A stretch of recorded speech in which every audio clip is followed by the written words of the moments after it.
Hey everybody, Jameson here with a beginner's contact staff tutorial, Contact Staff 101.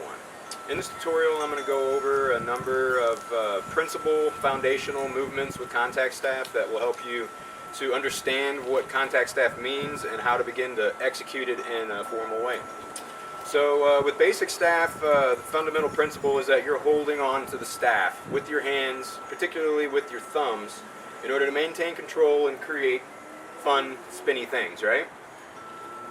Well, you don't have to use your thumbs and your hands in order to make great things happen with a staff, and that is what the principle of contact staff is founded off of, based off of in principle. So to begin everybody off in my Contact 101 lesson plan, generally I start everyone off with what's called a contact weave. You place a staff at center point on the inside of one wrist, place the other wrist on top of that, put your palms together, and begin to twist.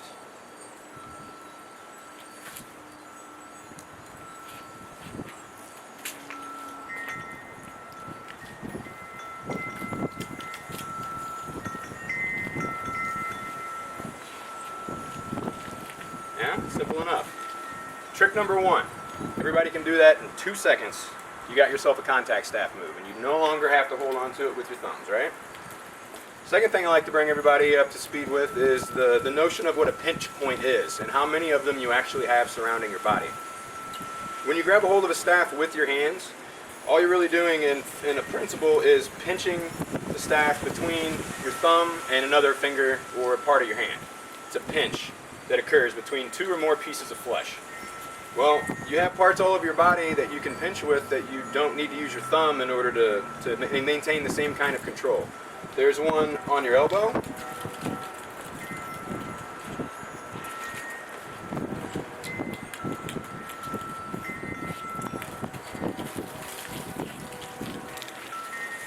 Yeah. There's one here at your neck, your shoulder.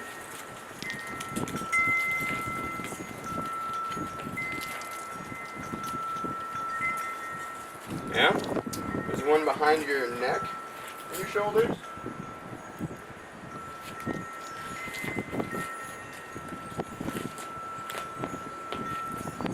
There's one underneath your knee.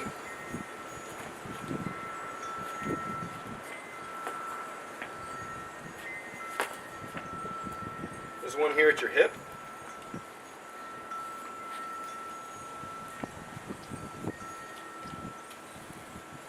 There's one down here at your ankle, slightly less control.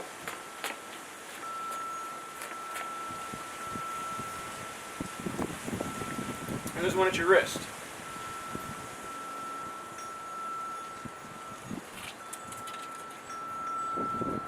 There are also a few other ones surrounded about your body, in between crevices of your shoulder blades, between your butt cheeks maybe even, and between other parts of your body, such as maybe your forearm and your hip, up in your armpit. There's a lot of places around your body you can tuck a staff and maintain control and use that as a means to launch it into another trick. You don't need your hands to make all of this happen. So moving on from there, I like to start getting everybody used to wrist wraps and how to utilize your wrist as a pinch and use that as a means to enter into and exit into other things. So, start off with your hands about half the distance of your grip from the center to the edge of your grip.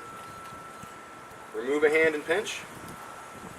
Try to keep the staff level while you do this. And try to slide back into where you were at. Do the same thing with the other hand.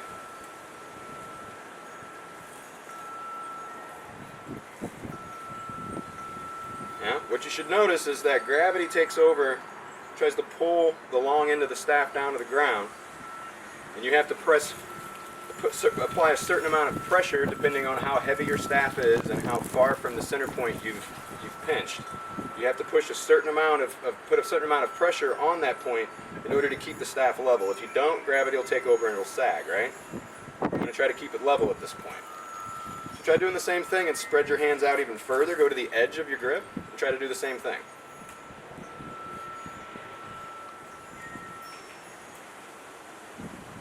What you should quickly notice is that the further from your center point you try to pinch, the more you're going to have to fight gravity and all that inertia from the mass on the other end of the staff.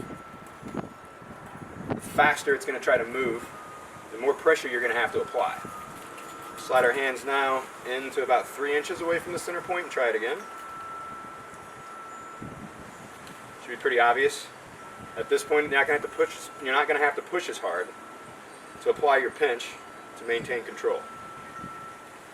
And then if you try it again at the center point, you should quickly find you don't have to push at all because it's balanced, right? So moving on from that, take that same kind of idea and try to apply it toward a wrap. So let's start with our hands equidistant again, down the middle, kind of splitting the gap of your center point and all of your grip. And we're going to pinch. I'm going to let gravity take over so the staff dangles and drops. And then I'm going to transfer it over to the other wrist and try to slide it up. So we've done 1/2 of a rotation with the staff.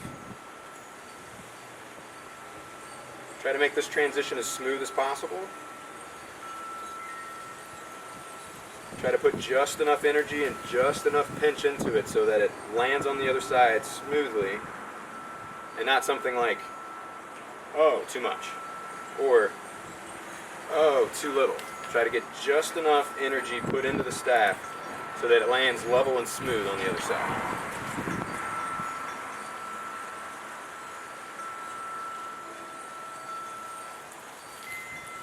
Don't forget to go the other way.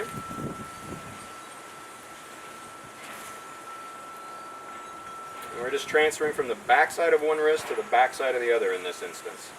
And I'm sorry, I skipped over a little part there. Make sure that you are flipping your wrist so that the back sides of them are in contact with the staff,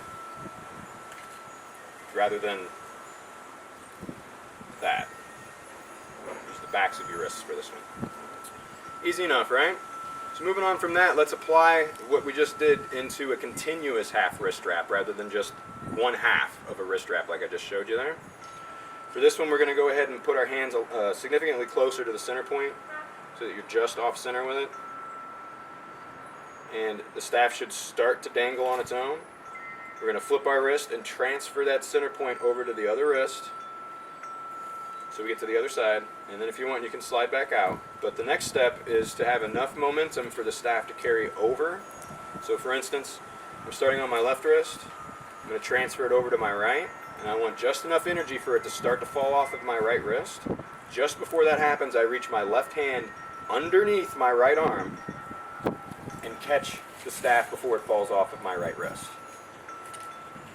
So once again, it's on the left. I transfer it over to the right. And as it's about to fall, I take my left hand out of the picture, slide it underneath my right arm, and let it transfer onto the back of my left wrist. And I'm right back where I started. Balance on the left wrist. Transfer to the right, it starts to fall, I reach under and stop it from doing so. We're right back where we started. So you can make that continuous and keep in mind, the harder you pinch, the more control and maintenance you have over gravity's manipulation of the staff. If you don't push hard enough, it may fall off. If you push too hard sometimes, you're putting too much energy into it and the staff will start to spin faster than you intended to and it'll get out of control. Take your time. Push the amount that's necessary to maintain control, and just that. Don't go under, don't go over. You should be able to tell where it is. If you're doing too much, well, it should look something like this.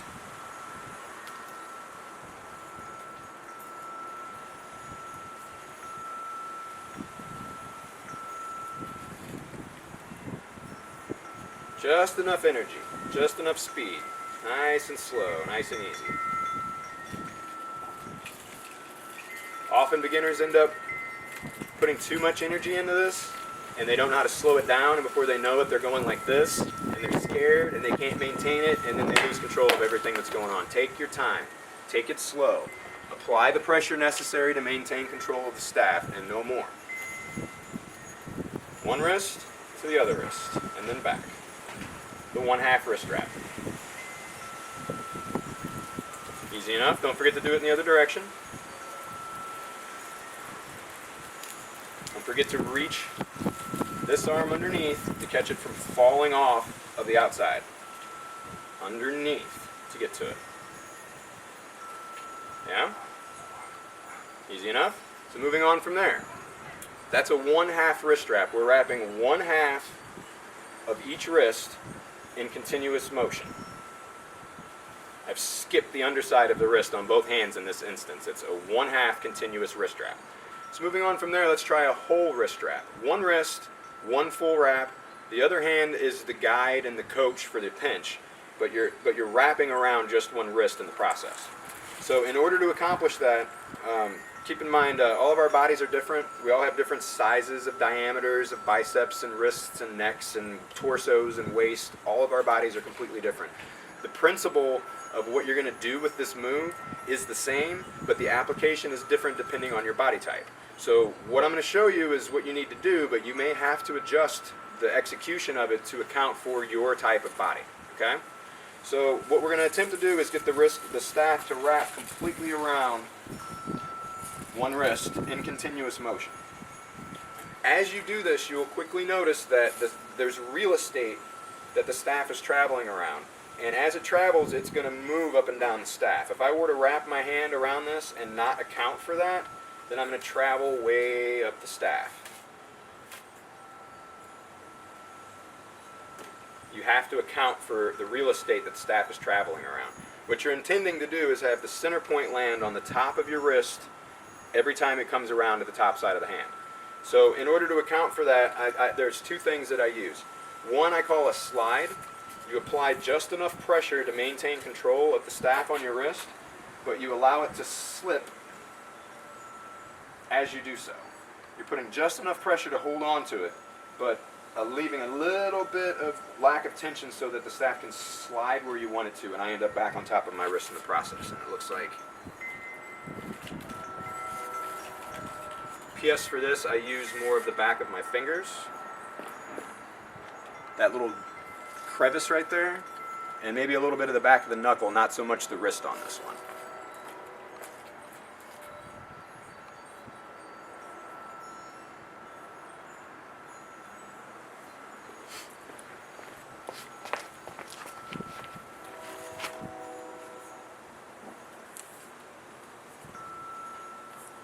Let it slide because I want that center point to land on top of my wrist.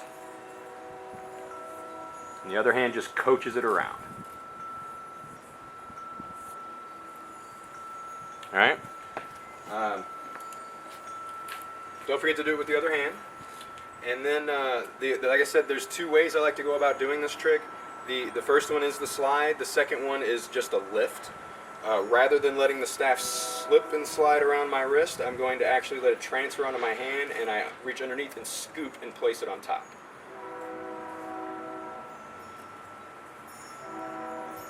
You really have to reach underneath and place the staff on top of your wrist.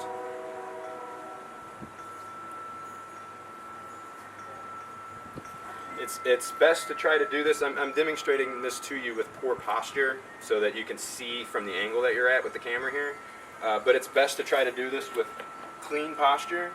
Make sure that your arm is straight out. If your arm is drooping, you're going to have a tendency for it to roll down and off of your hand. If your arm is too high, it's going to come back up at your face, which is good if you want it to do that. But for now, just focus on keeping good posture, scooping and placing. Now, don't forget to do it with the other hand. And you can do this by the way, I'm doing this with my right hand, wrapping my left wrist so that my right hand goes underneath my left arm and place on top. It goes around to the outside of my arm and places on top.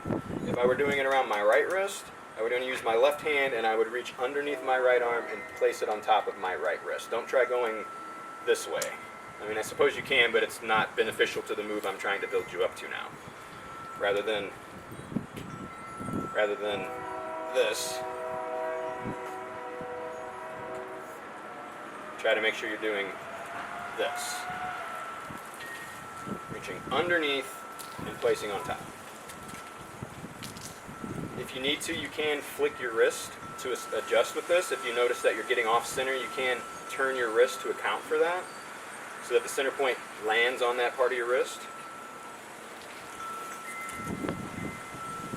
And when you're ready, you can start playing around with half wrist wraps,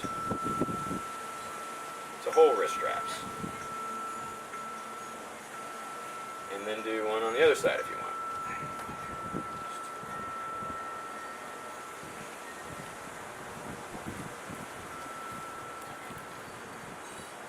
And then back to half wrist strap. Easy enough?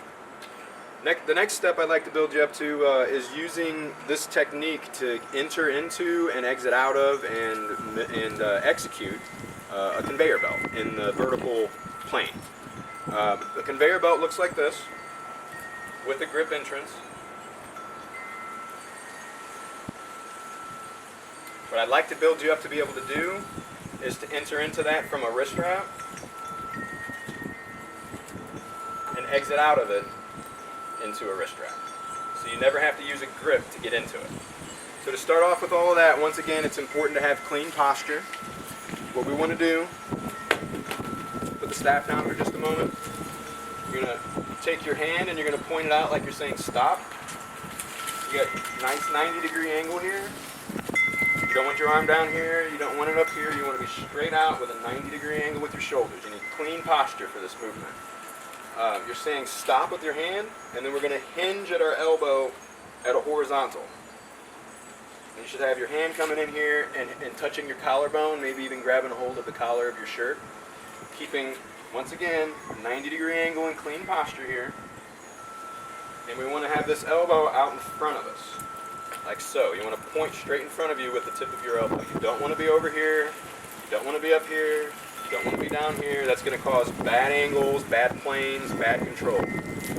Nice, clean, square posture. It's a little uncomfortable at first to start stretching into this, but we're all capable of it, believe me.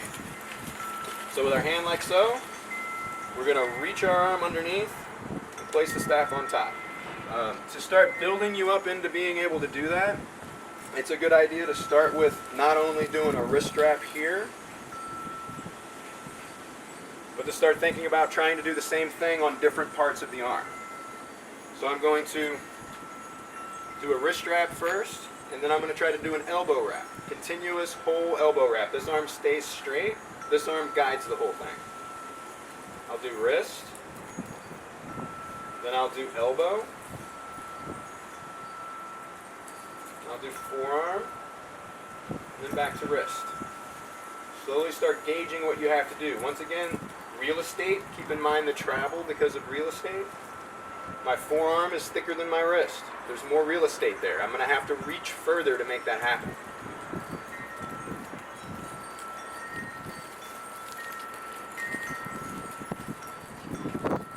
When you're ready, start going all the way up to the deltoid.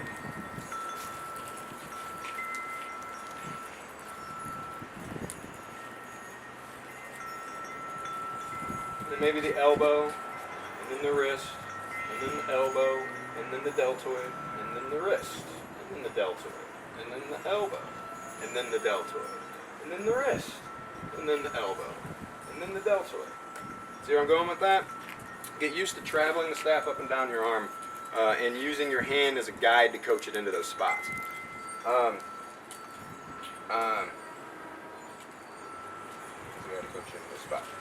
If you're having problems with the staff rolling away from you as you're doing this, your arm is probably down and you don't have good posture, and it will just slide right off of your hand because gravity will take over at that point. You need posture for this movement. So once that starts to feel comfortable and you can manage to transition from your elbow to your wrist to your deltoid without any problem, you're ready to start trying to manipulate that into this position. If you're not ready for that just yet and you want to start working on the conveyor belt itself, it's okay to jump ahead a little bit. I will allow you to cheat for a moment and use a grip to enter this movement. So to start off with getting used to the conveyor belt, once again say stop, nice posture. Hinge your elbow in at a horizontal so that you're all the way up into your collarbone. Take the staff and place it down the middle of the meat. You want it down the middle of all of the flesh. That's your balance point, right? That's where I want the staff to land as this is going on. So to figure out where to grab a hold of the staff from in this movement, place it here, take your other hand and reach underneath your arm. Make sure you're in contact with your skin on your hand. and then grab a hold of the staff from there and pull it back out. That is the amount of space that I should need to reach back to that same spot and put the center point in that spot. Right there. It's going to be different for all of us, so use this as your gauge. Make this placement, reach this hand underneath and grab a hold of the staff, and then pull it back out. That's how much space I need. Yours is going to be different. So from here, I'll take my elbow and I place this up. I got good posture. 90 degree. My elbow's pointed straight out in front of me. It's not over here. It's not down here. It's not up here. It's straight out in front of me. I'm going to take the other hand and I'm going to swing underneath. I'm going to gently release the staff onto my forearm and let go.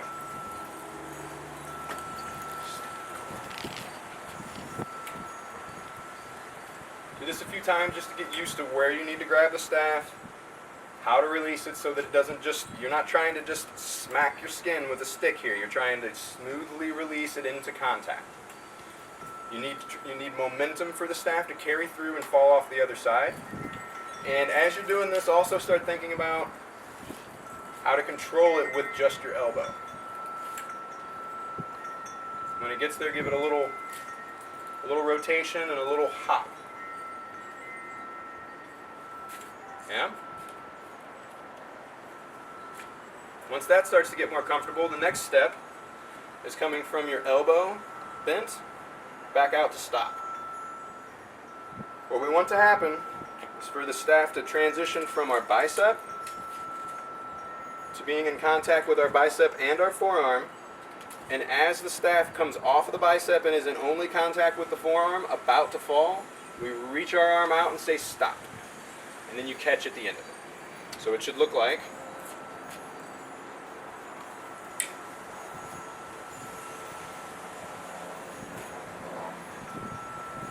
make sure you wait long enough for the staff to come into contact with your bicep, then your forearm, and then begin to come off of the bicep and only onto the forearm, about to fall, before you reach out and let the staff wrap your wrist into your hand.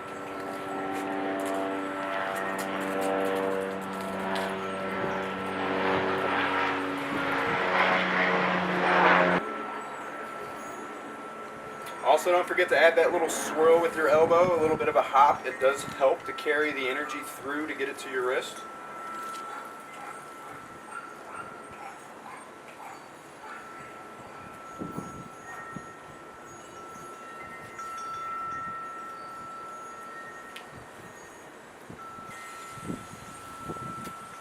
Alright.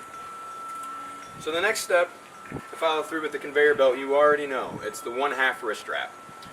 Once this gets comfortable and you're able to catch it on the other end, the next thing to think about doing is transferring it off of that wrist rather than grabbing it. Transferring it off of that wrist over to your other wrist. In this instance with me, in this direction, it's my left arm, left wrist, over to the right wrist. So that would look like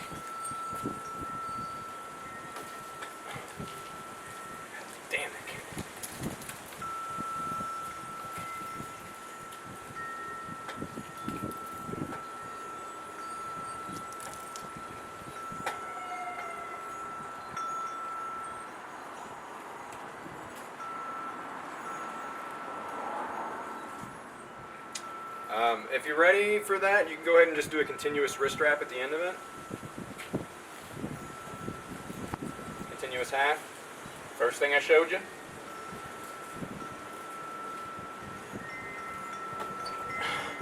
Fuck you, cable!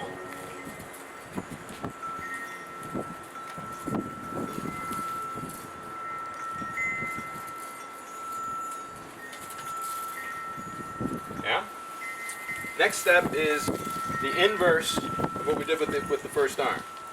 Rather than starting with my elbow bent and then stretching out, I'm going to start with my arm stretched out and then I'm going to bring my elbow in. Much the same occurs with the little gesture you have to do with your elbow, except in this case we're doing it with our arm. Rather than just hinging straight on a horizontal plane and not breaking that plane at all, we're going to need to scoop and follow after the rotation of the staff a bit and lift our arm a tad before we place it here on our collarbone. So it's kind of like You can get used to doing this without having to use the wrist strap to get into it. You can do a single hand wrist strap.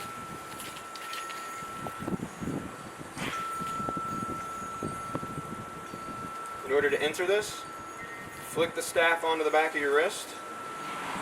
As it lands here, and this end is going up, I'm going to follow after it with my hand. Bend my elbow and place the center point, hopefully, down the middle of my arm again.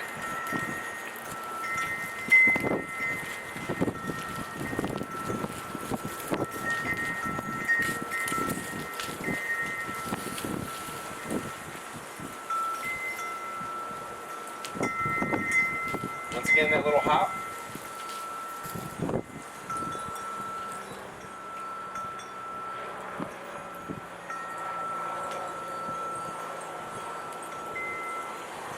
Posture.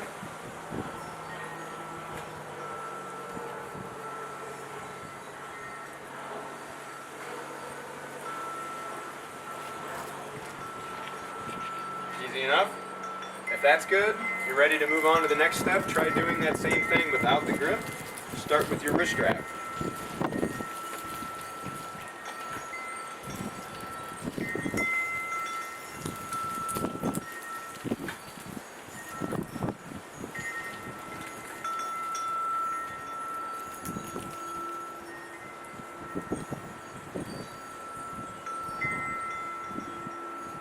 Keep in mind, by the way, I think I forgot to mention, if you're not saying stop, you're not creating an angle here with your wrist. If you're like this, the staff's just going to roll right away from you. There's nothing to stop it from just rolling right off of your hand. You have to have some angle here with your wrist in order to pull the staff in and for it to come out to your wrist and not just keep going off of it. You need to have the stop. Really need to make sure you got an angle there with your wrist. It doesn't have to be as straight as mine might be if your wrist doesn't flex quite that far in the beginning anyway. You can just have maybe something like this, but the straighter you can make it, the more 90 degree and more square angles you can have here, the cleaner your movements are going to be. Okay, so those are all the components of the wrist strap. What you may have, of the conveyor belt. What you may have already noticed is that 3 out of 5 of the movements in this continuous move are all the same thing. It's the half wrist strap. You can start with the half wrist, and like I mentioned, travel up your arm with the whole wrist strap and or arm wrap. When you're ready, bend your elbow.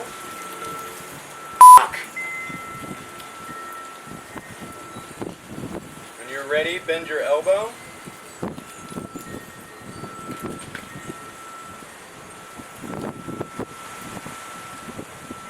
And work on just one side if you like.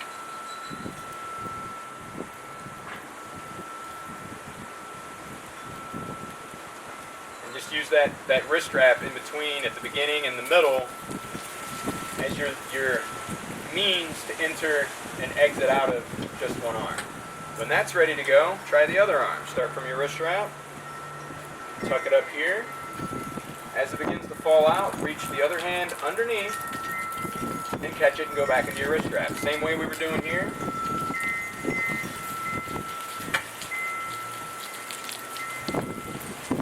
I'm going to reach underneath this as the staff's falling.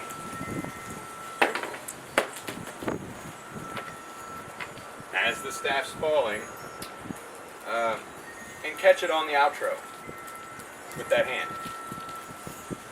And then go back to your wrist strap.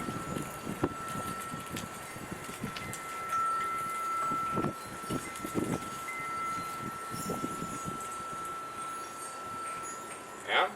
So once again, wrist strap in the beginning,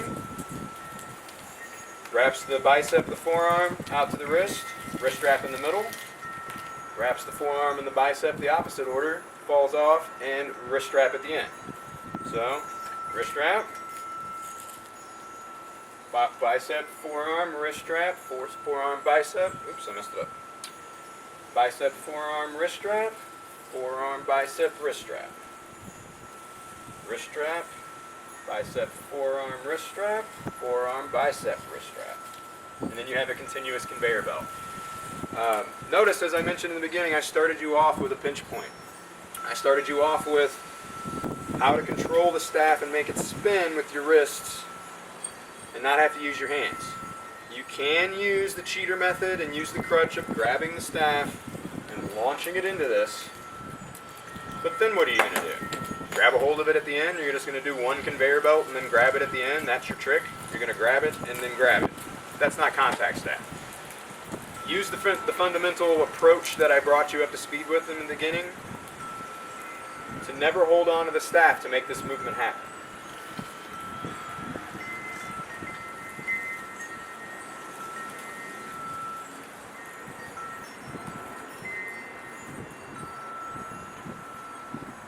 That's the conveyor belt, everybody.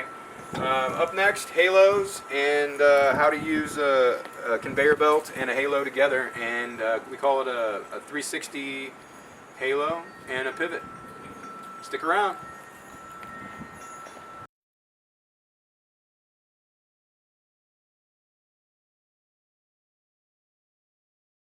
Hey guys, so check this out. The staff you saw me using in this tutorial video is actually one of my own design. I actually make and sell these to the public as well. It was actually just a fire staff that I've dressed up with a little bit with some color on it so that you could see it better in the video, and I also use it this way a lot for stage performances if I can't use fire.